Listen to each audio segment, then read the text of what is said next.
Hey, this is Anney. And Samantha. And welcome to Stuff I Never Told You, a production of iHeartRadio.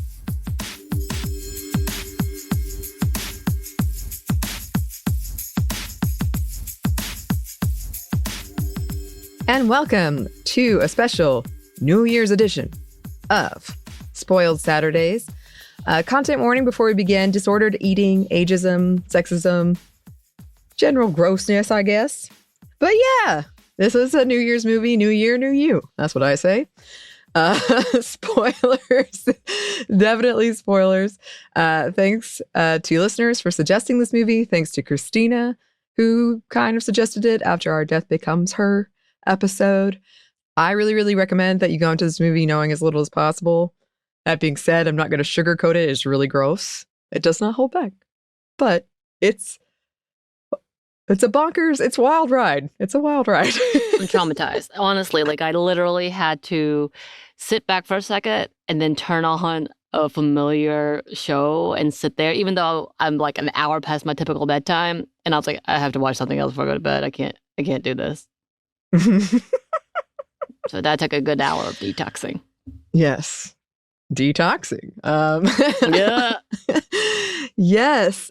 It's funny because everybody was telling me I needed to see it, and they were like, I can't even explain to you. It's so wild. And I kind of was like, I've seen so much. I'm sure I've seen it. Nope. Couldn't predict that one. So I love it. I'm so excited to talk about it. Okay, so here's the plot. The Substance is a 2024 sci-fi horror satire film directed, written, and produced by Coralie Fargeat and starring Demi Moore, Margaret Qualley, and Dennis Quaid. It was a co-production between the US, the UK, and France. Since it debuted, it has been a critical and commercial success and has generated a lot of conversation. Also has a lot of really cool practical effects, and I suggest looking up how they did them if you're interested, because it's really cool. The movie opens on celebrity Elizabeth Sparkles, Demi Moore, getting a star on the Hollywood Walk of Fame. Then we see the progression of time as it goes from being a star people take pictures with, that was kept clean, to one that no one recognizes and people spill food on, and eventually it cracks. On her 50th birthday, Elizabeth is filming for her long-running aerobics show when she accidentally overhears that she is being fired because of her age, and is going to be replaced by someone younger and more beautiful. After being formally let go, she crashes her car while driving back to her apartment when she sees a billboard of herself already being taken down. At the hospital, a young orderly slips her a flash drive that he says changed his life. On it is an ad for something called The Substance, a black market product that promises a better, younger, prettier version of yourself. So Elizabeth is kind of thinking about all this and sort of decides not to do it. She runs into a man her age from her class, from homeroom, and he asks her if they can go get drinks sometime. Elizabeth somewhat reluctantly agrees to get his number, which he scribbles on a piece of paper that he then promptly drops in the mud and hands it to her anyway. She decides, after a few drinks, to order the Substance, which is a real secretive process that involves her going by a number, going to a secret location where no one is there. It's the door doesn't even open all the way. There's a lot of lock boxes, and that's how she gets the kit. It's kind of a complicated process, but essentially, here it is. There's a single-use activator, daily syringes for stabilizer fluid from the spine, and an IV of nutrients for both the Matrix, the original self, and the other self. Which is necessary because once Elizabeth uses the activator, she collapses on the floor, and a younger version of herself emerges from a slit in her back. The younger version, has to hook up the nutrients to her older self, the Matrix, and inject some stabilizer fluid drawn from Elizabeth to keep her from deteriorating herself. She also has to sew up the back. The way the system works is that they have to switch every 7 days, no exception. It's made very clear that they are the same person. The balance must be respected. There is no she and you. You are the same. The younger version, Quali, calls herself Sue. Sue goes to audition for Elizabeth's old role on the aerobic show, which is now called Pump It Up. And she gets it after a very sexy audition.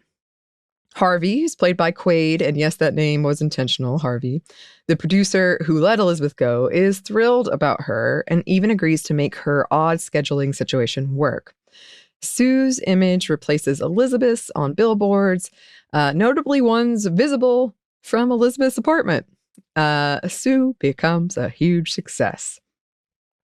While about to have sex with someone, Sue starts to feel dizzy and realizes it is time to switch back. But she doesn't want to, so she breaks the rules and takes more stabilizer fluid from an unconscious Elizabeth. The next day, when Elizabeth wakes up, one of her fingers is completely dead, like a corpse's. Angry, Elizabeth calls the number she'd used to order the substance and tells them what happened. They remind her there is no her and you, that they are the same, and ask if she wants to quit. She refuses. And in this conversation, Elizabeth keeps saying, like, she needs to respect the balance. She has to respect the balance. Sue constructs a sort of secret room in the bathroom to house Elizabeth's unconscious body so she can have people over. Even though she is really successful, she starts to have worries about her own body becoming misshapen, even having a pretty nightmarish hallucination where chicken bone comes out of her skin. But she is offered the network's coveted New Year's Eve special, watched by millions of people. She agrees. As Sue grows more successful and parties, Elizabeth becomes a self-hating hermit who binge eats. She hate watches interviews with Sue, where Sue insults her. She cooks from the cookbook Harvey gave her, like whole turkeys, just food everywhere. She doesn't clean up. This is very spiteful on her part, where she's like, she's gonna wake up and see this mess. Sue is furious when they switch, and she sees the mess, and she decides she will not switch back. Takes a bunch of stabilizer fluid. A few months later, right before the New Year's Eve show, Sue runs out of her supply of this fluid and can no longer extract any more from Elizabeth. The supplier tells her the only way to get more fluid is to switch back so that Elizabeth can replenish the supply. Furious but very desperate, Sue switches back. Elizabeth is now pretty much a walking corpse. Her bones are breaking. She is hunched over. She has lost her hair. Outraged, Elizabeth calls up the supplier, demanding that they put an end to the whole thing. She wants it to stop. The supplier impresses upon her that there is no going back if she decides to do this, but Elizabeth insists, ordering a serum to terminate Sue. Elizabeth injects Sue with about half the serum before she stops, realizing she doesn't want to let go of the admiration and attention that Sue is getting. She doesn't know how to live without her. Sue wakes up. The termination fluid leaves them both conscious and realizes that Elizabeth tried to kill her and attacks her. After a vicious fight, Sue kills Elizabeth and goes to film the New Year's Eve special. However, she doesn't have any more stabilizer fluid, and Elizabeth is dead, so her body starts to deteriorate very quickly. Desperate, she tries to create a newer, better version of herself by using the activator, the single-use activator, despite the warning. This leads to the creation of Monstroso Eliza Sue, a monstrous amalgamation of Elizabeth, Sue, and the new version. She kind of looks like the Rat King from The Last of Us 2, to be honest. And sorry about it. Anyway, she puts on Eliza Sue, Monstroso. Eliza Sue puts on the very Cinderella-looking dress, puts on a cutout mask of Elizabeth's face when she was younger, and takes the stage. The mask soon falls to the audience's horror, and she sort of gives birth to a breast on live broadcast. People are freaking out. A man tries to cut her head off. People are calling her monster.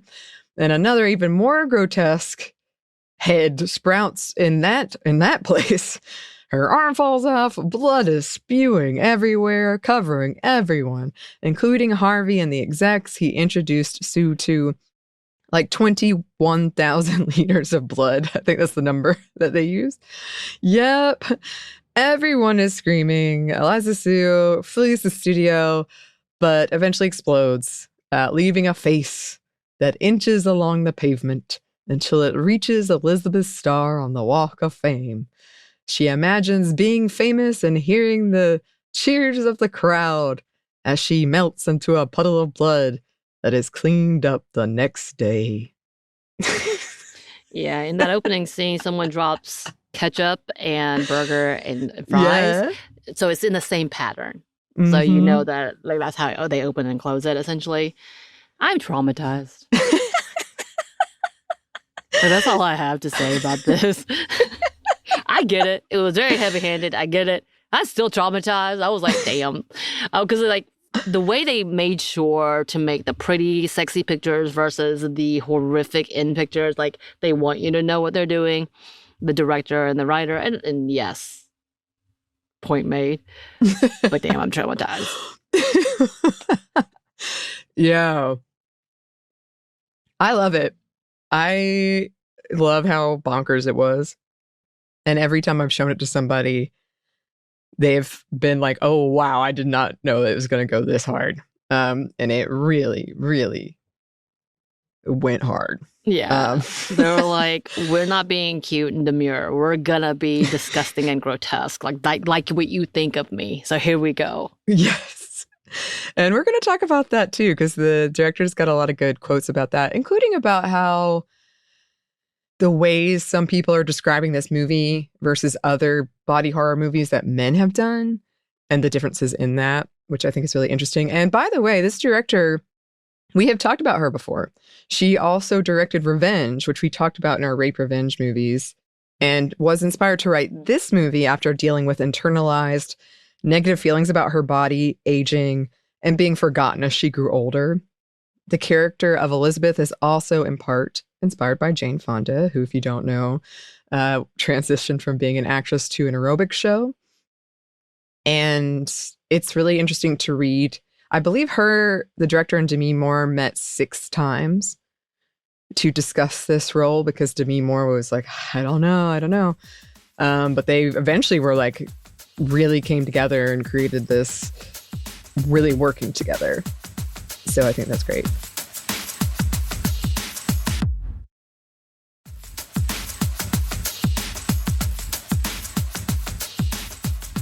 Obviously, when we talk about themes, one of the big ones, ageism and sexism, how we treat women, and in this movie, particularly women in Hollywood, as disposable, expendable. Literally, at one point when Elizabeth's getting fired, it's a really gross scene where Dennis Quaid's character, Harvey, is eating all of this shrimp. And he just says, it just stops at 50. And Elizabeth asks, what stops? And he's like, and he doesn't have an answer, but he's firing her because she's 50. And they always want this younger, better version, in quotes, someone to be washed away and forgotten as you age, like you're wiped away from your Hollywood star, no matter how much they've done or sacrificed, because she'd won awards. She'd been working for them forever. And how much pain they might have put their bodies through to meet these standards. And it's really upsetting because she had given so much of herself. It was her birthday when they fired her, and they give her such a bland gift that says, you were great. Right. Actually, barely talks to her, hands her a box, like, bye. Yeah.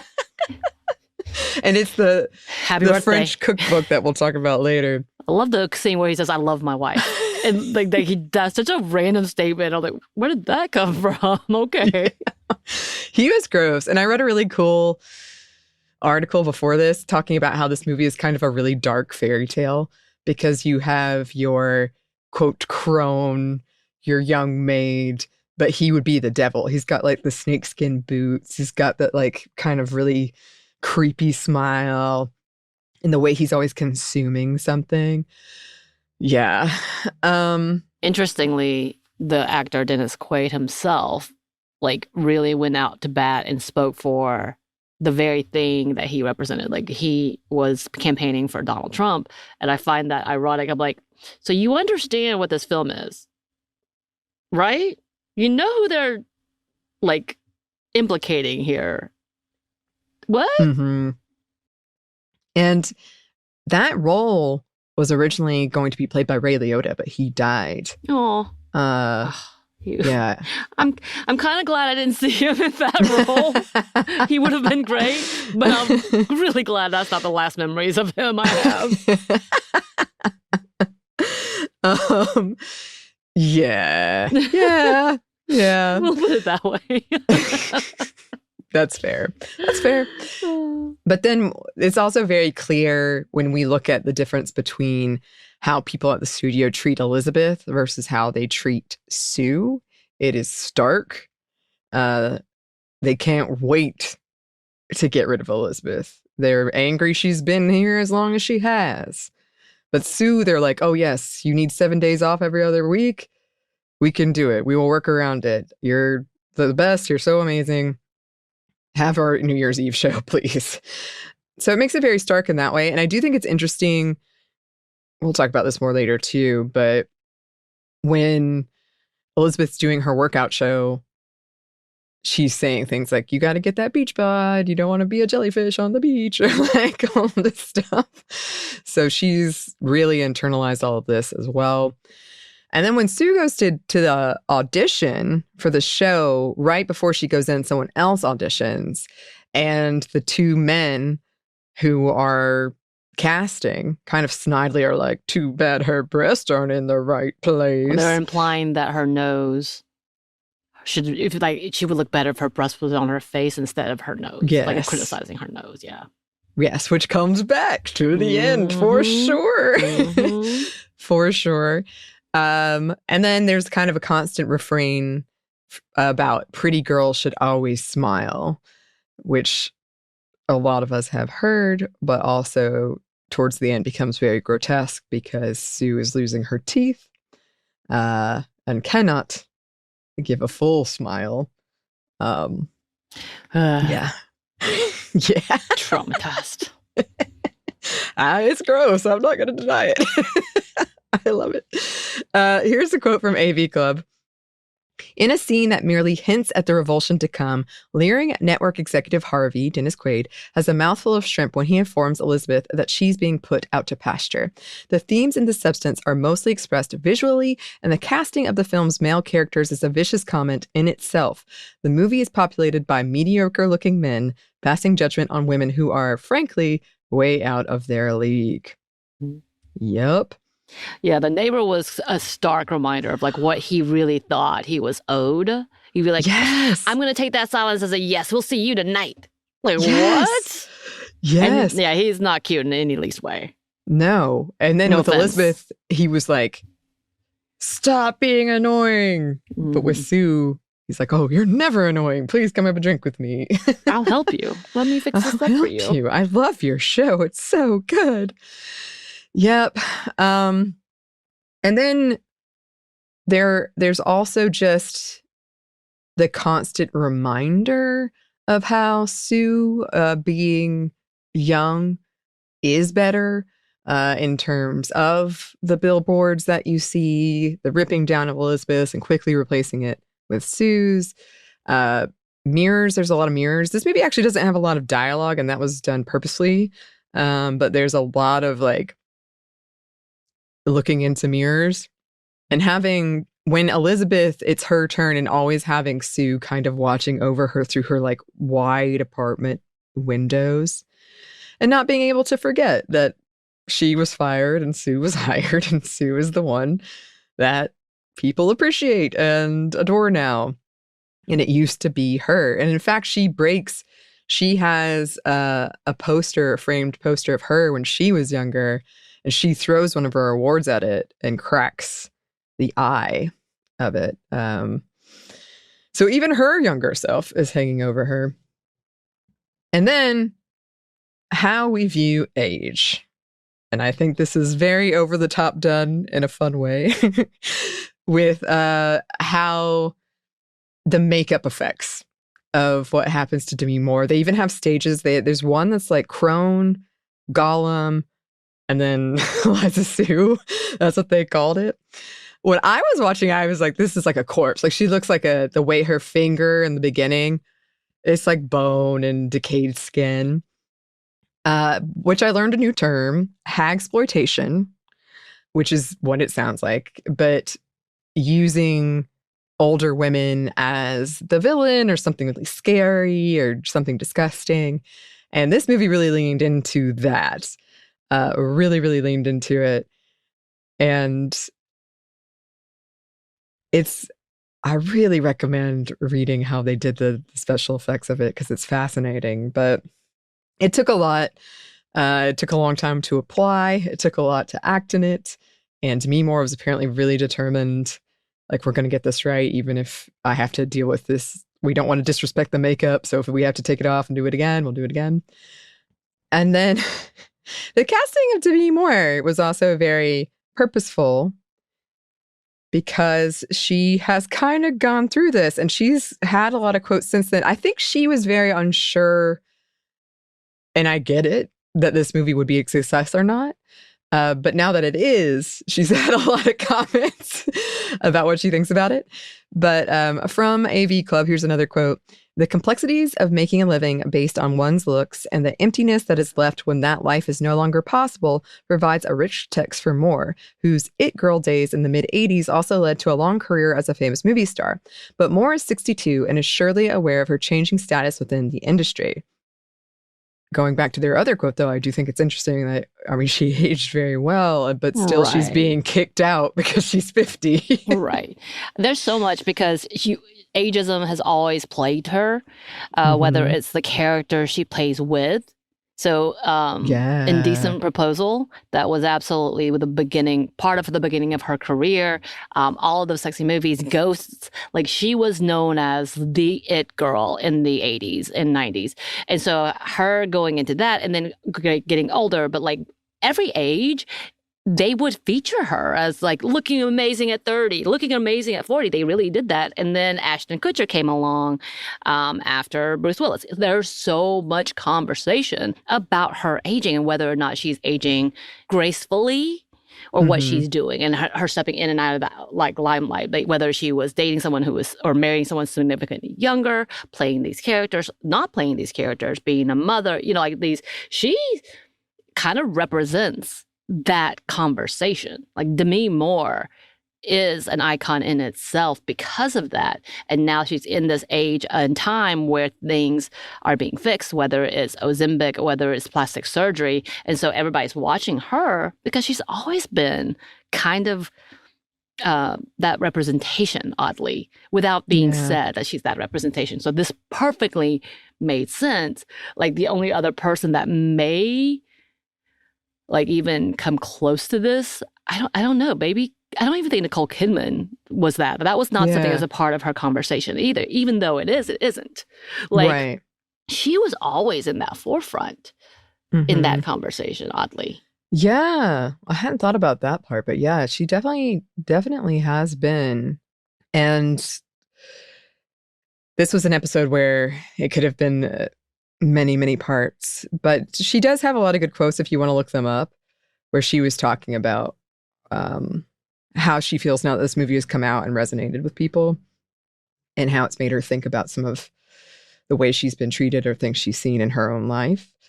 And also, interestingly, I love this. Several women have written about how this movie made them feel better about aging. I mean, you definitely do hold on to a moment. I say this as I've made episodes of like, I'm aging and I need help.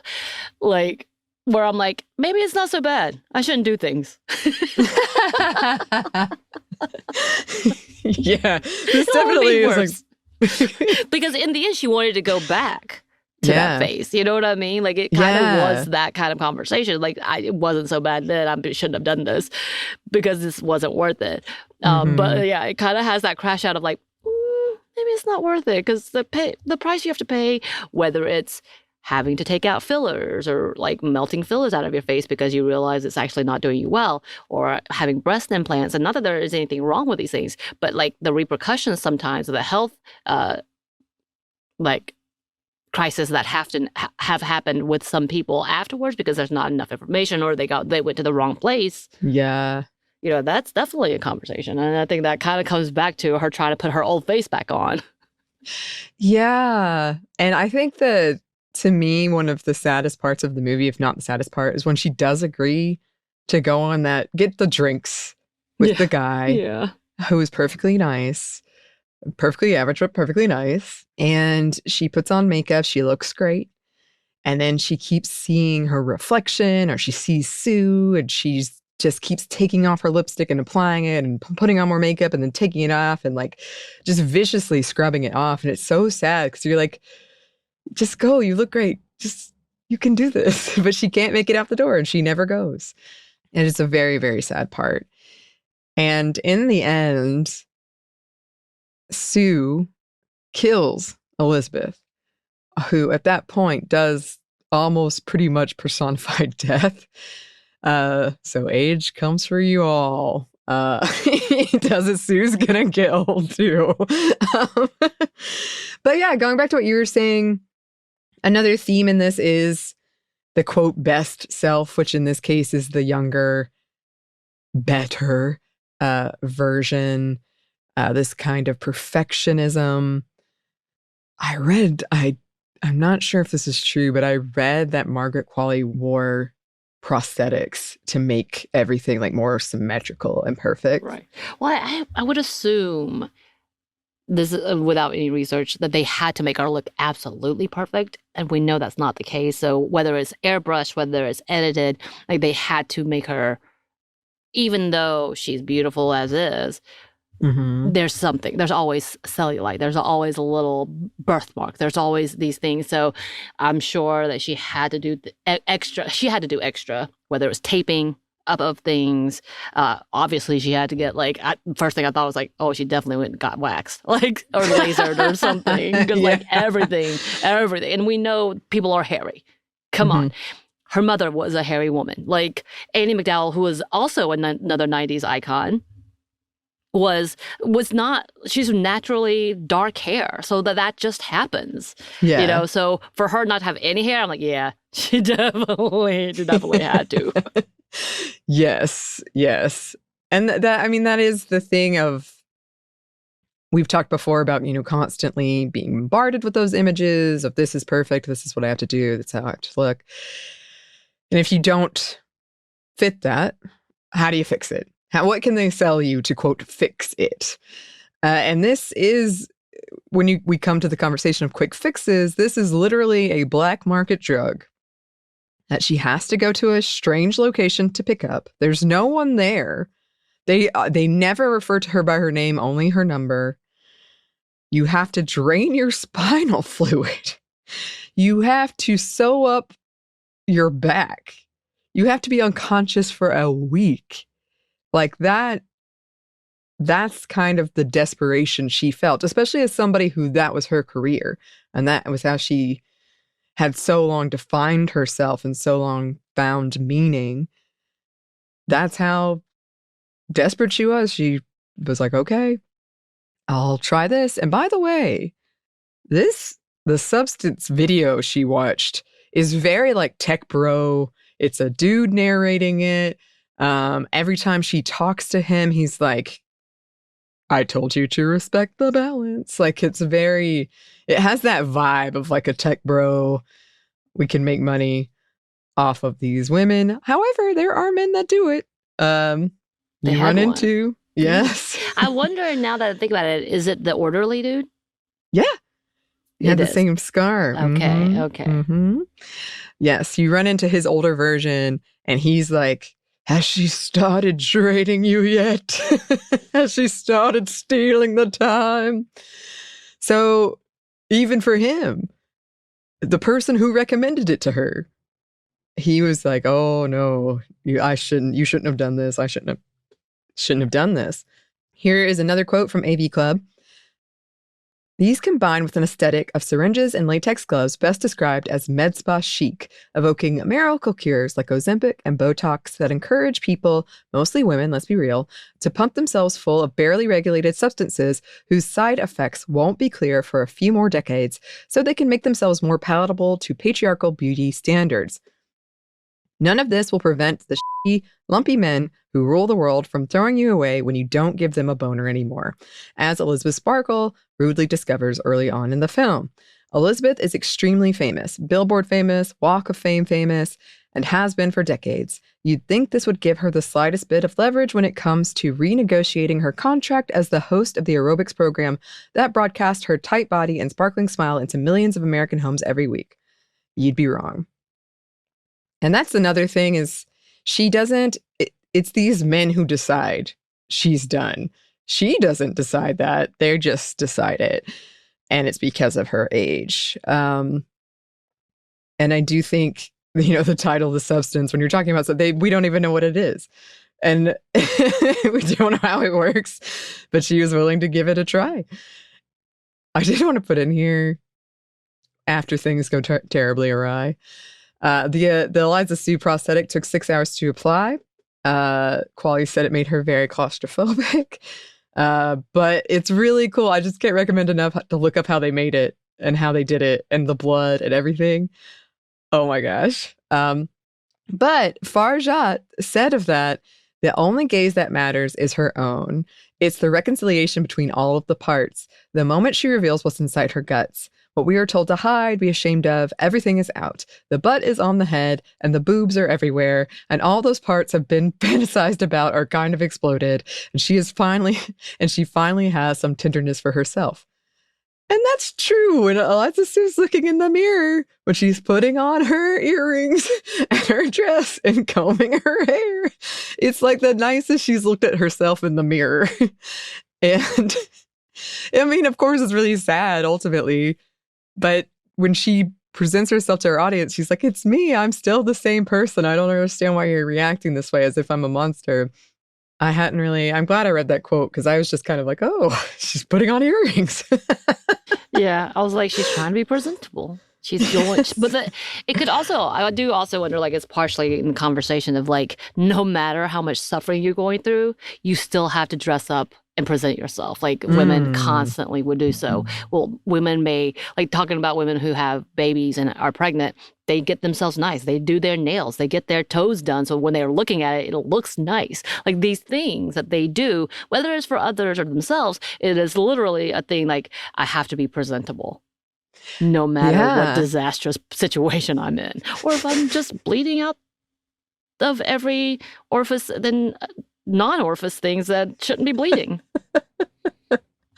She did try to make herself presentable. She did, like, even the mask, she put the smile on with the lipstick. Yeah. I thought that might be an ode to the Joker, to be honest.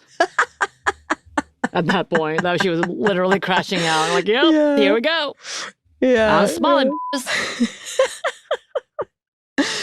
Well, I love how, like, nobody noticed it, too. I think that's really telling that nobody noticed something was amiss until this.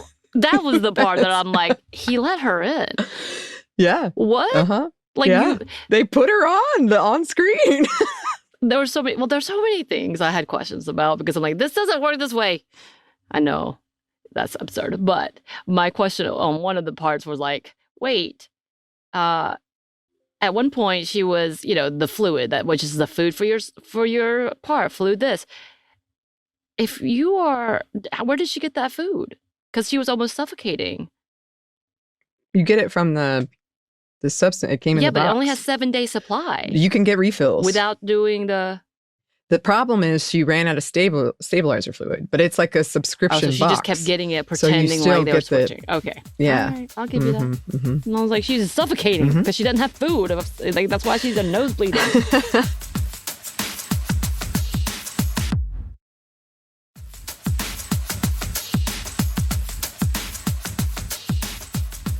Well, that does bring us to my next point. Consumption. That's a big theme in this. A lot of food and eating in this movie. I've already talked about Dennis Quaid and the shrimp. Um, very gross, very visceral. You can hear him eating. Mm. Him with the cigarette, like it zooms in. You can hear it very viscerally as well. This is also how we see some female rage because on both extremes of eating and not eating, because previously Elizabeth had been pretty shut off from being fired, like any anger about it or anything visibly. But when she starts to see Sue is taking her time, or again, they are one, but to her, it feels like Sue is taking her time. That's when she's watching Sue being interviewed and making fun of her and being like, oh, that she's out of my generation. She's more like my mom's age or whatever, my mom's generation. And that's when Elizabeth gets out the French cookbook and starts to make everything in there. A lot of meats like blood sausage, and it's very rage filled. It's very bitter. And she does do it to get back at Sue because when Sue comes to, it's just a mess. It's an absolute mess. Food everywhere, dishes everywhere. It's really nasty. But she stops giving a shit.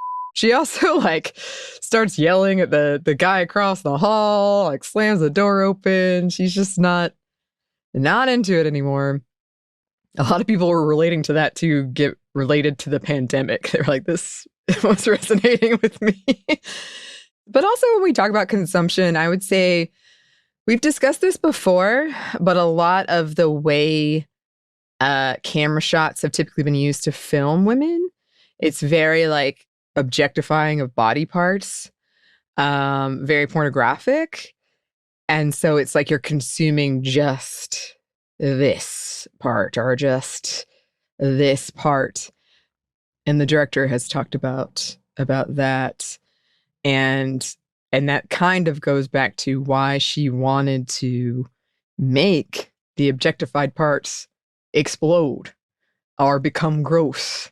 Or she gives birth to a boob from her forehead. So that was a very interesting interview she's done about this movie. But also, self-loathing is a big theme because they're the same person. It says again, all throughout the movie, respect the balance, you are one, but they hate each other. And we've discussed before the self-comparison trap of always comparing yourself to your younger self, or even like future worries about your older self. Sue literally dry heaves at the thought of switching back and calls her Elizabeth her sick mother. They do more than once try to kill each other. But in the end, it's Elizabeth. Elizabeth can't do it. But Sue can, and Sue does. Sue kills her. But Elizabeth can't give up Sue because she loves her too much, or she loves the idea of being young and worshipped and having an audience love her too much. And it's too powerful for her to let go. And she does say things like when she's Eliza Sue, like, when you love me, it's me, it's still me. Like she just wants that love, that adoration, and is willing to make all these sacrifices and go through all this pain for those who are watching, who would throw her away in a second to succeed. I also think there's a theme of addiction in here, being kind of addicted to that feeling, and maybe even to the idea of eventually like being younger when you could. And then there are a lot of this, as I said, there's not a lot of dialogue in this movie. So a lot of this is how you're seeing yourself when people are seeing you, and it's reflected through mirrors or images. The never-ending hallway at the company, the studio, that feels very much like The Shining. Alyssa Wilkinson of the New York Times wrote, In the end, that's what the substance does best, not just remind us about the absurd standards for female beauty and the destructive power of celebrity, but turn the mirror back on us. The sharpest critique isn't about bodies, but about the way we've trained ourselves to look at those bodies and the effect that has on our own. The movie is, appropriately enough, a mirror, and our discomfort reveals our own hidden biases and fears about ourselves. Being older, being famous, being seen, being loved, being usurped by someone younger and hotter. It's all here. Nothing like a mirror to remind you what lurks beneath. A career spent in front of cameras, first as a celebrated actress and then as a celebrity fitness instructor on a show called Sparkle Your Life with Elizabeth, abruptly ends when an executive decides she's too old to be worthy of being seen. He gets to decide if anyone wants to look at her. And if he turns the cameras away, does she even exist? So, a lot to be said about this movie. These are just a few of my thoughts. But before we close out this episode, I did want to touch on some IRL news stories because it has generated a lot of conversation and a lot of headlines. One is, I'm only going to touch on this very briefly because I thought it was funny, but Kim Kardashian criticized this movie. Oh, and really? It was very, very funny because people were like, interesting. And one of my favorite comebacks was, it's like AI criticizing Terminator. I think she'll learn to appreciate this movie soon enough.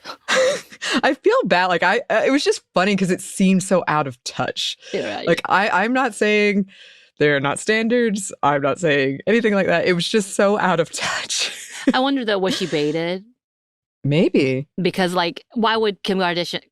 I've not heard her talk about movies ever. So this is interesting that that's even a thing. So what did they go after her being like, you're the representation, you're who they're talking about. So she's automatically going to be like, what? No, like, I can't imagine she even watched this movie. I feel like she had a review, and most of the things I read were, I don't know where it came from, but most of the things I read it didn't feel like she had been baited by them. They were just kind of like, oh, huh. Yeah. Interesting. I saw a headline recently about a couple of months ago, and I wanted to talk about it, about how they felt like getting older meant they were disappearing, like they were no longer seen, and what that meant, the freedom and the cost. And I saw that, I think it was before the movie. So people are talking about how aging has seen that. And I was like, huh. Because again, part of my conversation is like, obviously we're all growing older, but we're getting to a specific age where I'm like, I'm technically at midlife. So what does that look like? And have I disappeared?